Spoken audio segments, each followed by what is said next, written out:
Hi everyone, my name is Bonnie Wall and I'm a junior at the University of North Carolina at Charlotte. I'm currently taking Oz, an American Fairy Tale with Professor Dina Masacci, and I learned about this project through her.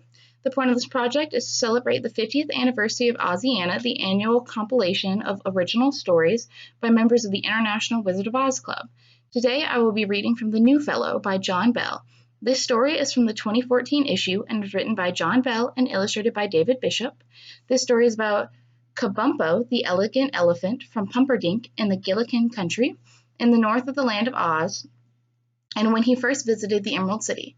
John L. Bell has been a member of the Oz Club for many years, and he has been writing stories for Oziana since at least 2000. So I'm starting the story now. The New Fellow by J. L. Bell, illustrated by David Bishop. Have you heard about the New Fellow? He's just a visitor, but I hear he'll be coming back to the Emerald City a lot. You know how much news my ears can pick up. The New Fellow, speaking of big ears, hee hee ha, showed up at the royal stables yesterday afternoon. First we heard this deep, booming voice. Very good, very good. Back home I have a room in the palace itself. But you see, these accommodations look fine. Entirely acceptable. Entirely. The whole doorway goes dark. This fellow walks in through the archway, and he has to duck. He's even taller than the comfortable camel. He's got a long curly nose, big tusks, white flat gray ears, an elephant, but he's wearing a velvet cap dripping with pearls and a blanket woven with a purple crest. Thank you, my good man, this looks lovely, the elephant says to the footman who brought him. With his nose he reaches into one of the baskets he's carrying across his shoulders and pulls out a sapphire blanket. He pushes it into the man's hand, saying, "For your trouble, thank you. I'm sure I can find a good space for myself." The footman, it was Arthur, by the way, looks at the bracelet, shrugs, and heads back to the palace. The New Fellow doesn't see him. He's looking around the stable with his tiny eyes, and he's bellowing, good afternoon, delighted to make your acquaintances. My name is Kabumpo, Royal Elephant of Pumperdink. You've heard of Pumperdink, I hope, up in the Gillikin country? I've certainly heard of the Emerald City. I was here a few months ago, but that day the palace wasn't, ho-ho.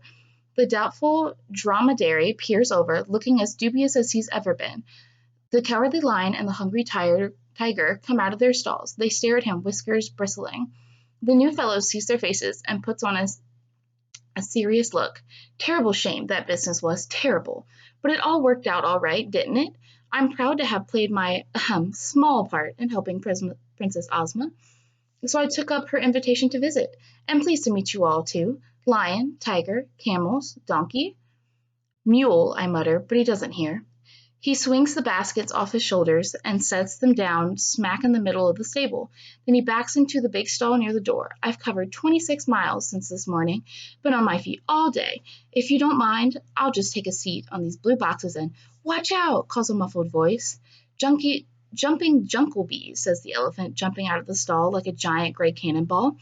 He turns around, knocking over 3 rakes and 2 bales of hay, and peels down at where he was trying to hit. The woozy walks out of the stall. I was resting, he says. I didn't realize. Terribly sorry. No harm done, I'm pleased to see. I mistook you for some kind of trunk. You already have some kind of trunk, says the woozy. The elephant's little eyes narrow. I think he's trying to figure out if anyone's making fun of him. But the woozy's square smile doesn't change, and the big fellow sees that the rest of us are starting to frown. So he calms down and says, well, yes, I suppose I do have some trunk. Ho ho, I am, after all, an elephant. I'm the woozy, says the woozy. Very good, very good. Now, is there another place I could change my robe? He turns around again, looking, and a pair of pitchforks goes down. You can use my stall, the woozy tells him. I'll bunk with Hank while you visit. Notice how the woozy's so friendly that he assumes I'll be fine about that, but I'm just remarking. But then the camel steps out of his stall and says, why don't you use mine? It's bigger, so you'll be more comfortable. That's very kind, the elephant tells him. He goes in and starts to unbuckle the robe under his chin. I'm afraid I need a lot of room when I change. Of course, I need a lot of room when I stay the same. Ho ho. He flips off the robe and hangs it from a peg near the ceiling. As soon as I finish, I'll step aside and let you put on your dinner outfits. I'm satisfied with what I have on, says the camel. I don't even have a dinner outfit, says the woozy. You don't? The big fellow stares down at him. The woozy looks confused, so I say, animals don't need to dress up here. I never go for that fripperly. Unless Betsy asked me to wear ribbons in my mane, of course. Well, a royal dinner is a special occasion, the new fellow lectures, as he feels around his basket with his nose. I have to represent the royal family. I've been here, you might not know, appointed I have been, you might not know, appointed Prince of Pumperdink. The Cowardly Lion stalks up with a sour face. And I'm the king of the forest, he says. The Hungry Tiger stands beside him. Not queen, not duke, he growls, not prince. Quite, quite, says the new fellow. The forest has its own traditions, I'm sure. In Pumperdink, we dress for dinner. He turns his back on them and starts humming some anthem as he pulls out a new robe. It's even fancier than the one he arrived in, with shiny purple threads and jewels sewn into the hem. He takes about 15 minutes to put it on, shaking out the folds and adjusting it a few inches one way, a few inches the other. He reaches into the baskets again and pulls out a mirror. He holds it in his trunk and examines himself from every angle I can think of, and a few more. Back in the basket, the mirror goes, and out comes a brush, and he spends 10 minutes sweeping lint off the robe. Then the mirror again. He sees me and the woozy watching, then goes, "This goes so much faster with a good elephant boy," he says. "But tonight I'm happy to prepare myself. Don't want to be a trouble to anyone, of course." Finally, Artha comes back and announces that dinner is served. The Lion and Tiger leads us up to the palace. I'm on one side of the new fellow, and through his legs I can see the woozy on the other. The camels bring up the rear. "Tonight's dinner is a party," I tell the elephant. "Lovely, but Ozma didn't need to observe my arrival like that." "The party's for Ojo's birthday," I say. "Oh, yes, well, tell me, friend, who is Ojo? Royal visitor? Peer of the realm?" I shrug my ears. "He's a Munchkin boy." "Just a boy? Not even a prince?" The dromedary snorts and says, "We can't all be princes." So true, the fellow murmurs as we enter the banquet hall. The woozy leads for the long table, and the elephant starts to follow. So I nip one corner of his robe and say, "We're over here." What? He's trying to smooth out his robe, only half listening. I said our places are over here. We animals have our own special table. But the woozy. Ojo invited the woozy to the long table because they're old friends. They came to the Emerald City together. I settle down in front of my basin of oats and ferns. The new fellow finds its place. It's not hard. There's a big empty space with a pyramid of lettuce heads piled beside it, and he digs in right away, but he's muttering, "Back in Pumperdink, I dine at the king's table. Hope to speak to Ozma during dinner. Ah well, when in the Emerald City."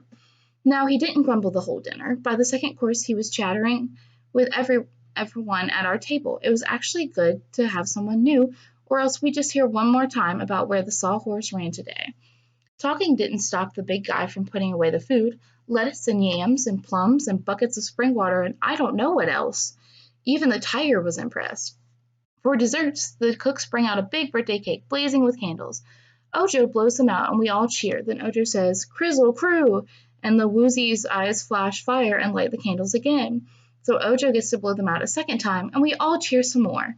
The new fellow knows what's going on this time, so he joins in. I'll say this, he sure can trumpet. Finally, Ojo opens his presents. His favorite is a little flying machine that the Shaggy Man carved out of balsa wood. On the front is something that twirls like an orc's tail. Betsy told me there's a rubber band inside. Don't ask me how it flies. The dromedary still doesn't believe it does. What matters is that Ojo was so excited that he wanted to see it fly right away. Jellia makes him take it outside, so the whole party troops out to the garden. At last, a chance to... Sorry, it's cut off. But all the people, including Ozma, are rolling around after the airplane. The rest of us amble around, enjoying the summer twilight. I'm nibbling a bit of a hydrangea bush when the elephant finds me again. "Clam shells and cockleburrs," he huffs. "I just tried to make conversation with the boy's uncle. He barely said 3 words." "He must like you," I tell him. I'm still not sure about this new fellow myself, but if Unc Nuki talks to him, then he goes back to grumbling. Is this a wise way to treat a visitor from an important court? One who helped to restore your palace? Whom you've invited to visit? Fun's fun, but we wouldn't treat guests this way in Pumperdink, I'll tell you. Suddenly I hear a wail. Oh no! I trot towards the sound, partly to get away from the other sound, if you know what I mean. I come around the corner of the greenhouse and spot Ojo sitting on the lawn, bawling. He's not bleeding or broken or anything. He's just sobbing about his little flying machine getting stuck in a green thornberry tree. That boy, the least little thing he can throw him off. He's not calm and level-headed like Betsy. Betsy and Ozma and Dorothy are gathered around Ojo trying to cheer him up. Other folks are looking at the thornberry tree, but not too close. The only thing worse than those wet, spongy berries falling on you is getting stabbed by the thorns. Scraps dances back to Ojo and sings, let me see if I can remember it right. I'm glad to climb most any tree, but not this time, since it'll rip me. Ojo sobs, no, you'll break it, you'll break it. So Button Bright puts his hands in his pocket. The sun is going down, and no one would dare climb the trunk of a thornberry tree, and no one knows any other way to get the flying machine down. And then this tall, thick shape moves between me and the young people. The new fellow is striding towards the tree, faster than I ever imagined someone that big could move. He reaches up with his trunk. Hee-haw, I call. Be careful. Just as he clasps the little wooden toy, the elephant touches one of the thorns with his trunk. Oh, he says and jumps. Naturally, he bumps against more thorns. Oh, ouch! A branch catches his robe. He twists, tugging on the cloth. Green berries tumble down, splut, splut, splut, busting all over his head. Great groccoli! Splut, splut. Ouch! Oof! Off! Let go, you crackle-headed cactus! Splut, splut, splut. By the time the new fellow pulls himself away from the tree, he's got thornberry juice stains splattered from his nose to his tail. His robe is torn in 3 places, and his headdress is hanging over one eye, but he's got the balsa wood toy sheltered under his big jaw. He shuffles over to Ojo and gently lays it on the boy's lap. Thank you, says Ojo with one last sniffle. Thank you, Mr. Kabumpo, says Uncle Nuki. Yes, Kabumpo, mutters the new fellow, the royal elephant of, Pumperdink, at your service. Kabumpo, Ozma puts a hand on his trunk. It's so nice to see you again. Your Majesty, he says, quickly bowing one knee. I'm dreadfully sorry I made such a dismal spectacle. Never meant to appear like this. My friend, says Ozma, you have never behaved more elegantly. The end.